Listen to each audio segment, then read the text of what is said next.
good bits out. I regularly attend the Anzac Day Dawn Parade. Mm-hmm. Now, I'm an atheist. I don't like the religious side of it. I don't believe in militarism. I don't like the marching up and down bits. But I feel that I need to show some respect for the people who died in that situation. I go there really tolerating, if you like, the parts that I don't I mean, that comes close to what I call respect for, and you would admire what someone has done. It's respect in the sense of admiring. And so you then show your admiration by attending such ceremonies. But you may not necessarily go along with all the other trappings with these things. So yes, I mean, you can admire what people have done. Is that okay? Well, if there are no other questions, Well, I'd like to ask about how I should think about euthanasia, because the sacredness of life under any situation or circumstances is something that I feel is foisted on me. But I don't think philosophically all that well. But under your reciprocal recognition of autonomy, should I have that right?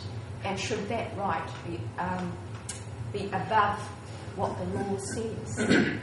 Yes. How should I think about all that subject? I mean, I would infer from your scheme that I have a right to, that we should have a right to take our own lives under certain conditions that we consider to be.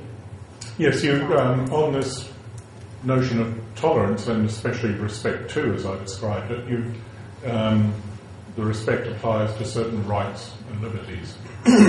So this then takes us away to something out of this context, namely what could be said about the case where someone thinks they have a right not only to their life but to end it as well. And I think different kinds of considerations come up here. Where it does impinge on the talk is you'd want to resist arguments based on any kind of sacredness about life, because one of the things I wanted to argue was that there is no objective status to this notion of sacredness, owing to the fact that God has given his approval or commanded that we act in certain ways. I'm just treating here. I'm just treating sacredness as a social construct, and you just have to argue with people about this. But then I think you also get on to other kinds of arguments that don't depend on this, namely what are the rights to life and what is your right to end it when you wish. And there's lots of good material there, but I think it does take us away from my immediate topic.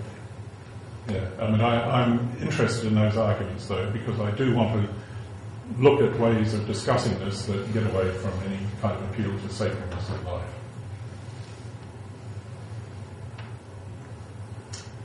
Okay, well, thank you very much.